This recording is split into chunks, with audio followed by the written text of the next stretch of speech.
My name is Emrah Dilsizoglu.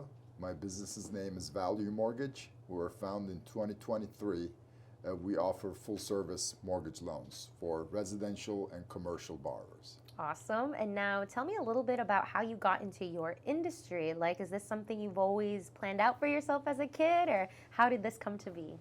As a kid, no, but I practiced law for 20 years. Since 2004, I've been practicing law. And the biggest, I would say, curiosity I had towards money and commercial markets was in finance and home and real estate. And that sort of like surfaced in different areas. I actually was part of infrastructure deals. I was part of some real estate deals.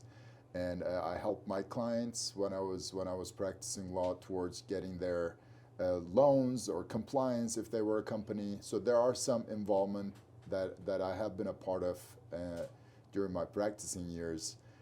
My curiosity peaked when I saw the market actually behaved in a very specific way after COVID. And it was very interesting because the home prices went up, the interest rates went down. So it was a seller's market and a buyer's market, interestingly so.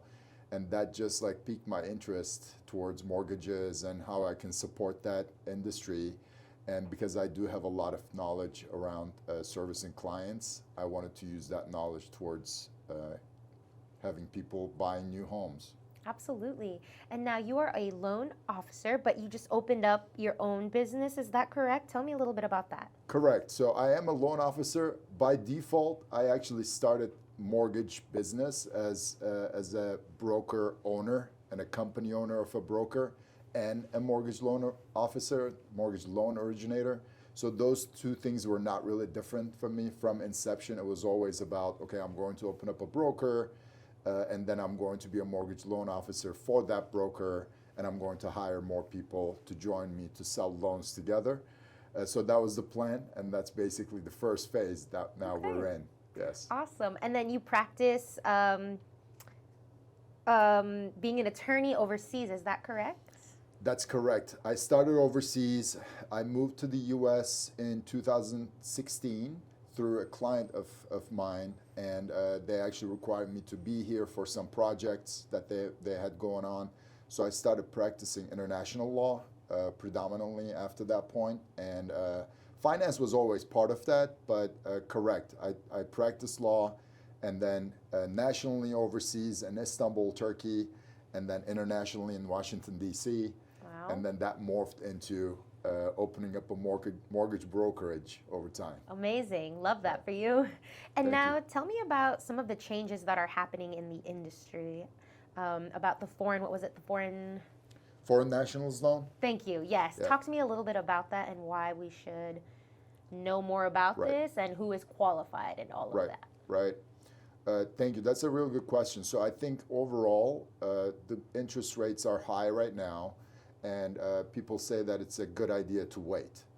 So let me comment on that a little bit, because I think there's a lot of misconception and misunderstanding in the market what waiting means, right? So back in 1977, people decided to wait because the interest rates were around 9, and they had to wait 22 years for the interest rates to go down below 5. It's a long time. It is a very long time. So, but during that time, the appreciation of the homes that they could have bought went up 180%, right? So we're waiting for something, but what we're waiting for is not really that obvious. That isn't that apparent. So once you're in a market of a seller's market, so that we call it nowadays, because the sellers have very low.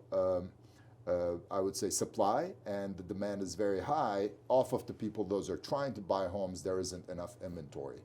So the houses actually sell for above purchase price, above asking price, 90% of the time. So that's very unique to this time. And during these times, even the supply is very, very low. The people, those are actual buyers, go out there to buy, and they do buy a home, and then they compete.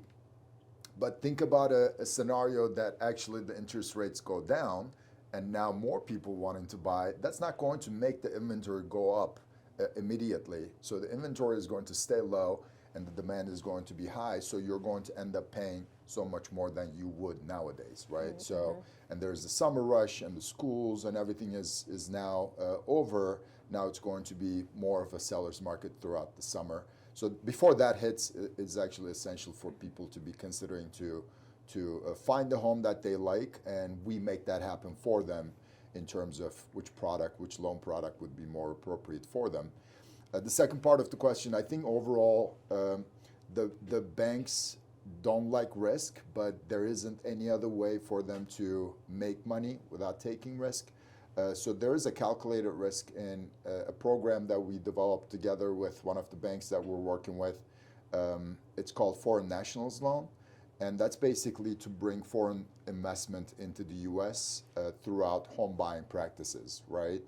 So overall, that summarizes as a tourist visa holder, foreign national, wants to buy a home with a mortgage in the U.S. as an investment property. They have to have a home in their home country. They have to have a tourist visa for the United States, and they should have bill payment consistency in their home country. And if they actually achieve these three conditions, they can buy a home with 30% mortgage down payment, which is very good. There were programs like this before. It was around 50% down payment, but we actually came up with a new program that facilitates the investment to be coming into the U.S. more so than before. So it's now possible for any type of foreign national, as long as you don't have a visa status that allows you to live in the U.S., that allows you to pay taxes in the U.S., then you can be part of the foreign nationals loan. So it's just for the tourists that those are trying to invest in the U.S. And for that, they don't need to have a credit. Is that correct? They don't need to have a credit. They actually should not have a credit, because if they have a credit, that means they have a financial history in the U.S., which is not really allowed for this type of loan. Okay. Yeah. Wow. I've never heard of this, actually. So you said that this has happened before? It did. So again, the risk calculation and the amortization is different nowadays, because we do want to bring more capital into the United States. So I think some banks are a little bit more aggressive than the other ones. But yes, there were some programs, and there are still some programs outside of this that allows foreign nationals to buy a home.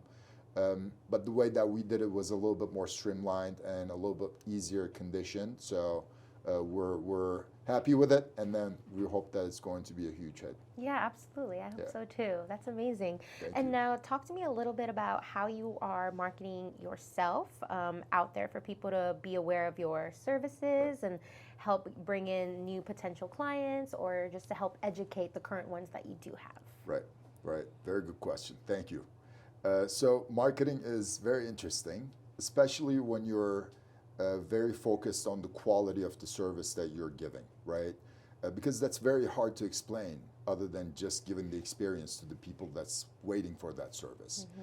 So what we do is that we definitely make sure that we do a lot of referral business.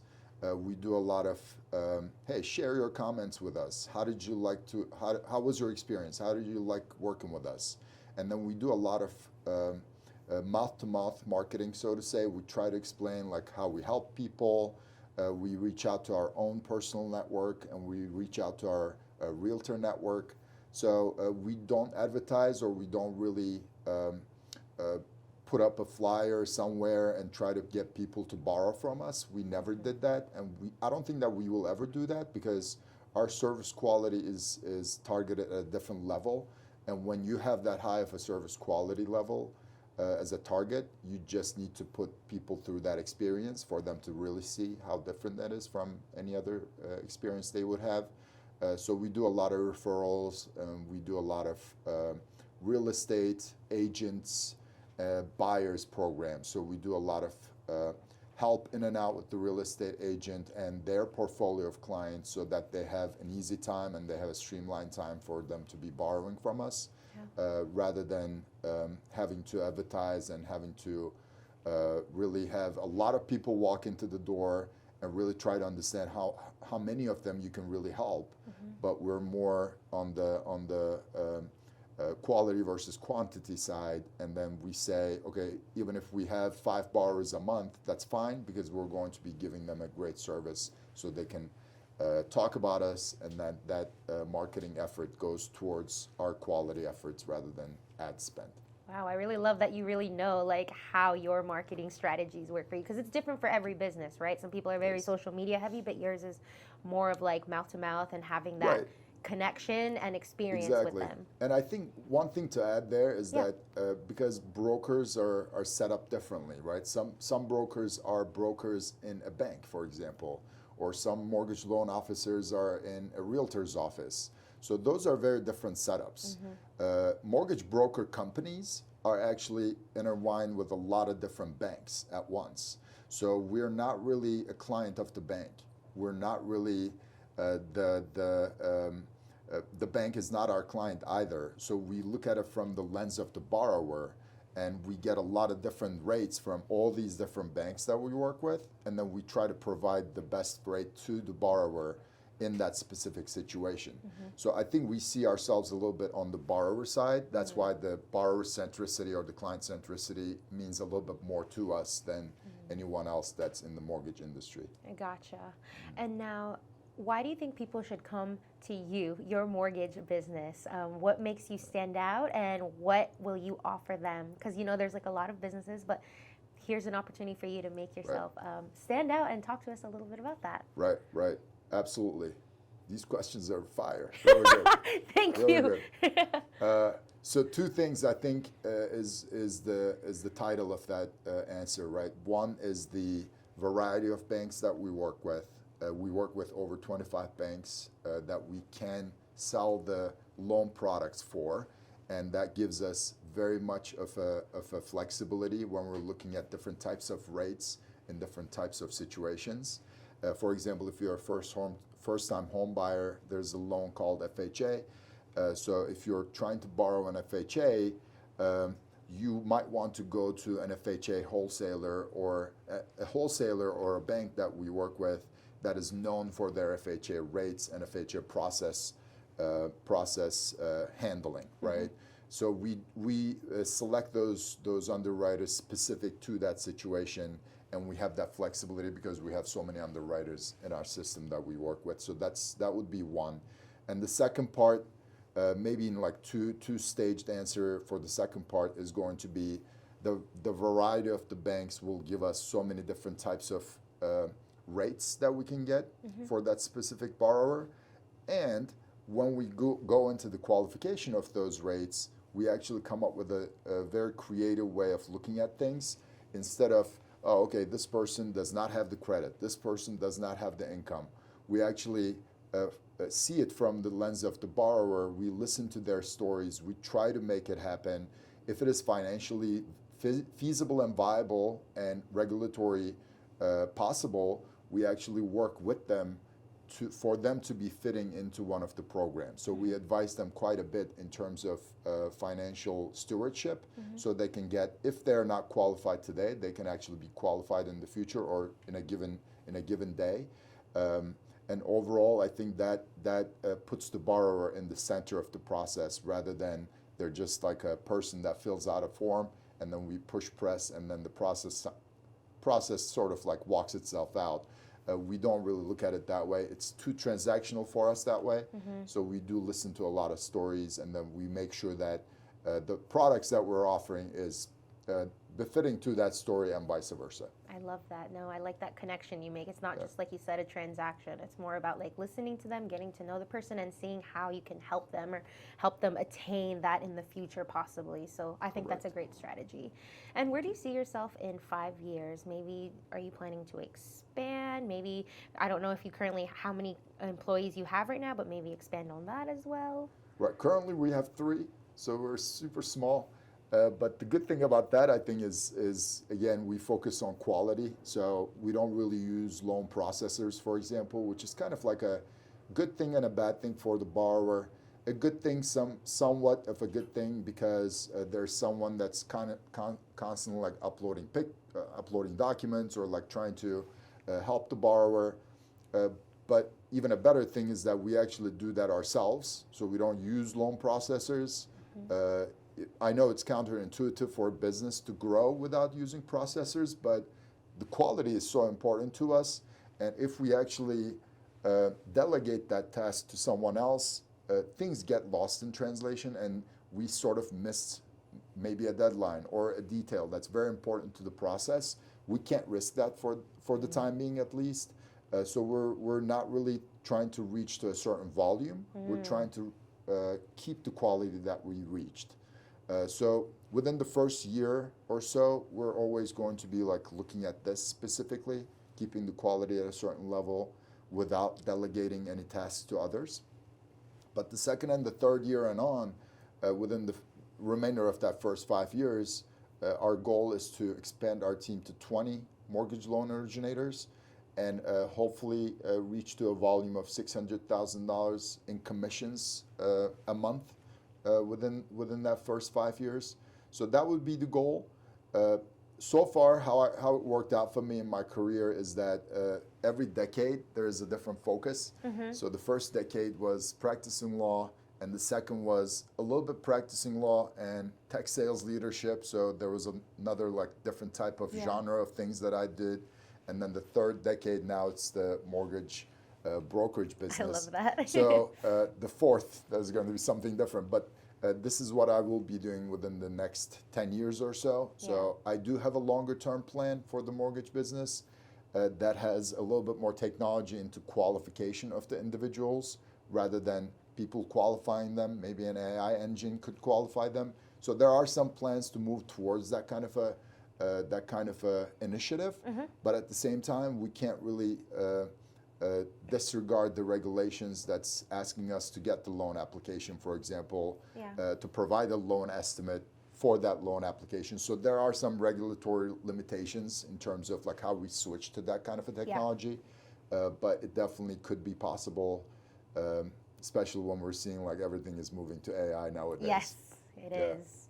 I do want to touch on the point that you kept saying quality a lot throughout this. I really find that that's impressive because it's always about like maybe sometimes more quantity than quality. So I really just want to let you know that I think that that's awesome that you're putting a lot of like your attention to that and the people that you're doing business with and the people who you employ. Like, I think that is amazing. I appreciate that. And I think that's a school of thought, right? So when you look at the things that you could do for your client, you just need to first create a great model for them. And then you can replicate that. Yeah. But if you try to extrapolate from where you are immediately to more volume, you might not reach to an ideal state for any of your clients. So it's very, very important for us to model that first and then maybe expand from that point on. Absolutely.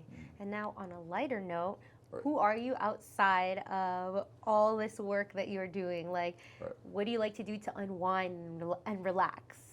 Right. If you even have time. There is so much going on in my personal life too, but I'll summarize. Okay. I have 4 kids.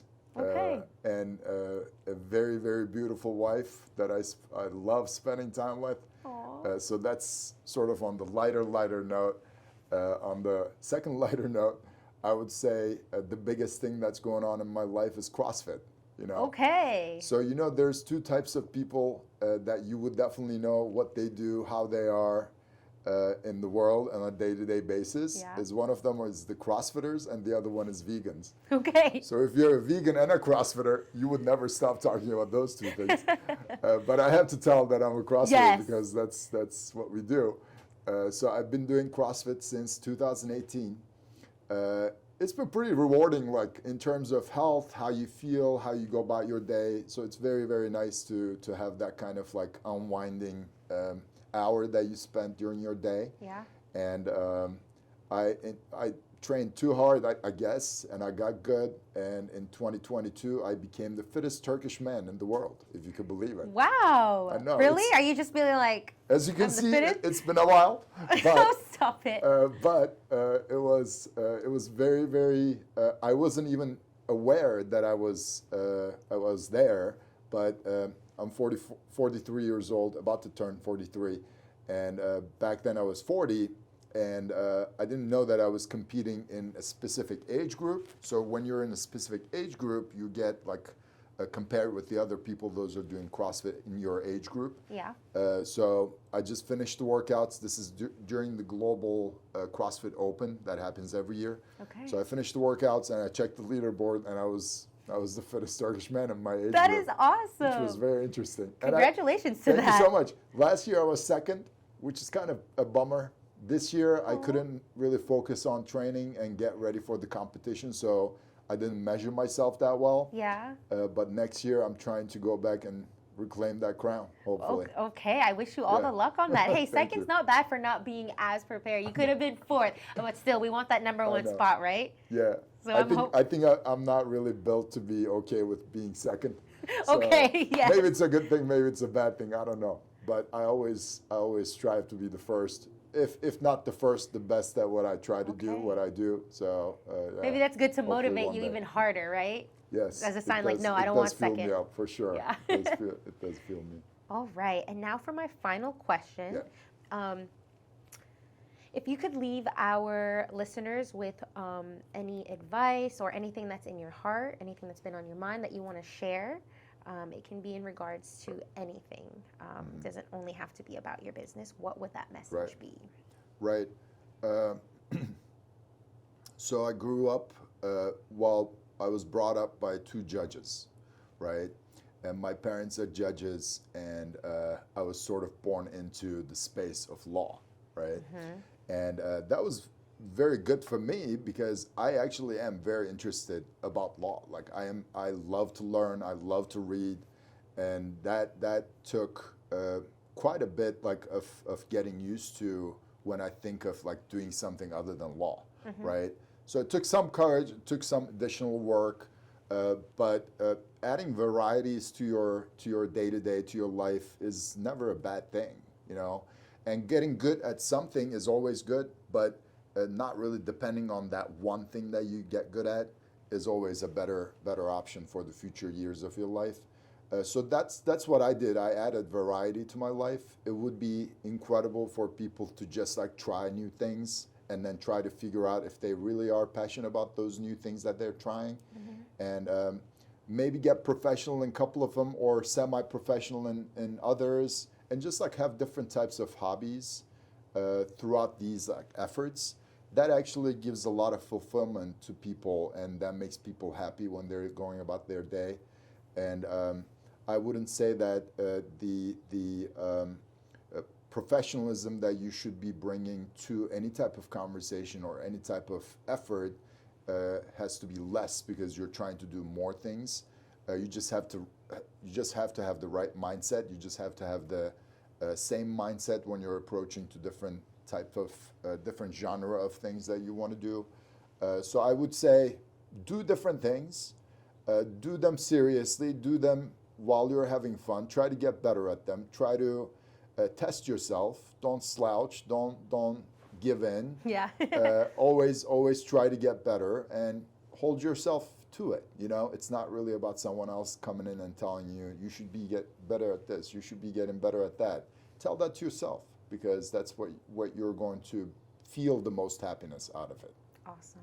That's well said. Yeah, thank you so much for being on the podcast and for sharing your time and your stories and wisdom with us. Absolutely. Thank you so much for having me.